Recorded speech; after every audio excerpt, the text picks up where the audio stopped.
Hamdan wa syukranillah, asyhadu an la ilaha illallah wahdahu la syarikalah, wa asyhadu anna Muhammadan abduhu wa rasuluhul ladzi la nabiyya ba'dah. Amma ba'du. Ikhwati iman rahimakumullah. Bulan Ramadan adalah bulan yang sangat kita nantikan, bulan yang senantiasa kita rindukan. Karena di bulan Ramadan ini banyak keutamaan, keistimewaan yang telah Allah janjikan. Nah, namun dalam beberapa keterangan Rasulullah pernah menyatakan bahwa ibadah saum ini memiliki keunggulan dibandingkan dengan ibadah-ibadah yang lainnya, yaitu Allah Subhanahu wa Ta'ala pernah berfirman dalam hadis kursinya, as-saumu li wa ana azzibihi, bahwa saum ini adalah untukku dan aku yang akan membalasnya.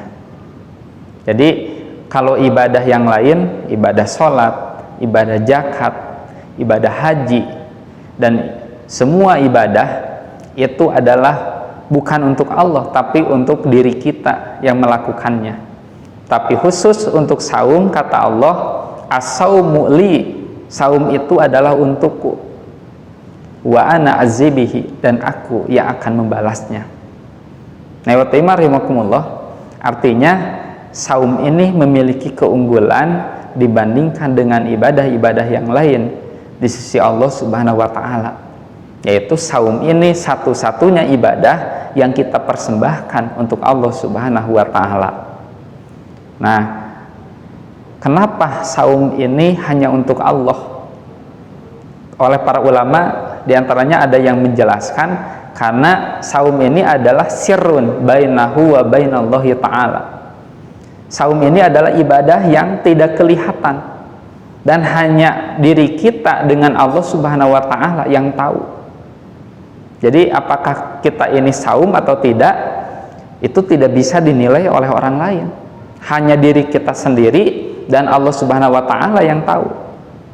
Artinya kalau demikian, saum ini satu-satunya ibadah yang memiliki nilai kejujuran yang sangat tinggi. Ketika seseorang melaksanakannya betul-betul, berarti dia sedang jujur kepada dirinya dan kepada Allah Subhanahu wa Ta'ala.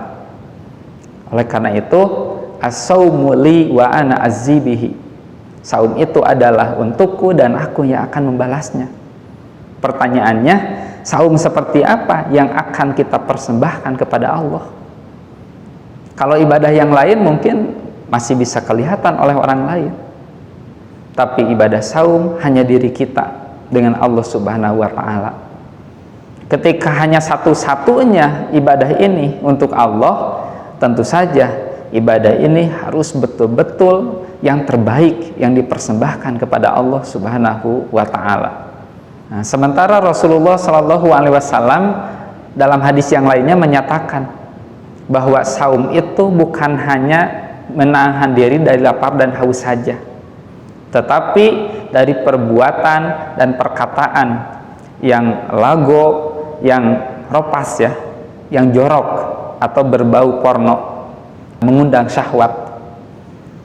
Bahkan dalam hadis yang lainnya, betapa banyak orang yang saum tapi tidak dapat apa-apa kecuali hanya lapar dan hausnya saja.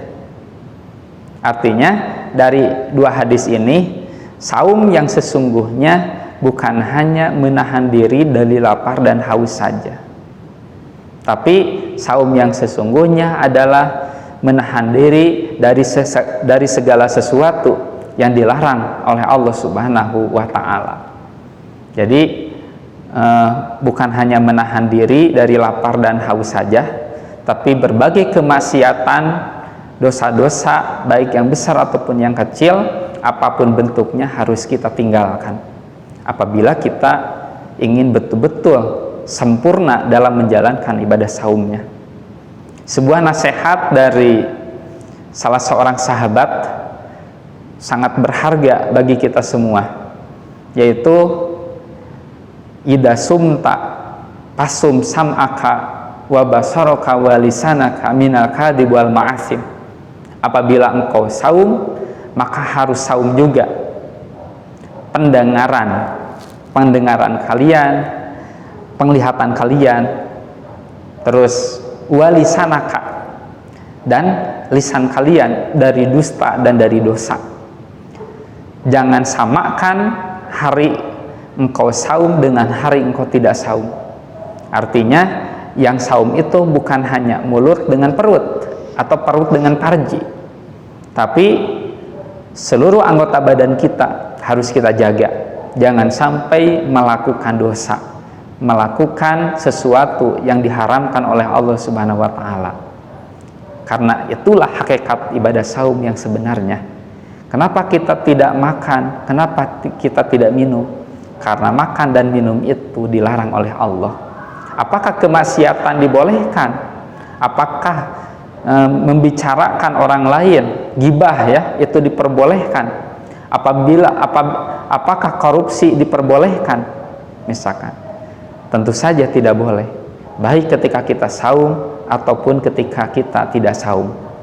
Oleh karena itu, ketika menjalankan ibadah saum, pada hakikatnya kita ini sedang belajar untuk meninggalkan segala sesuatu yang dilarang oleh Allah Subhanahu wa Ta'ala. Dan apabila kita mampu untuk meninggalkan segala sesuatu yang dilarang oleh Allah Subhanahu wa Ta'ala, itu adalah hakikat orang yang bertakwa. Demikian yang dapat disampaikan, mudah-mudahan bermanfaat. Aqulu qouli hada wa astaghfirullaha li wa lakum. Assalamualaikum warahmatullahi wabarakatuh.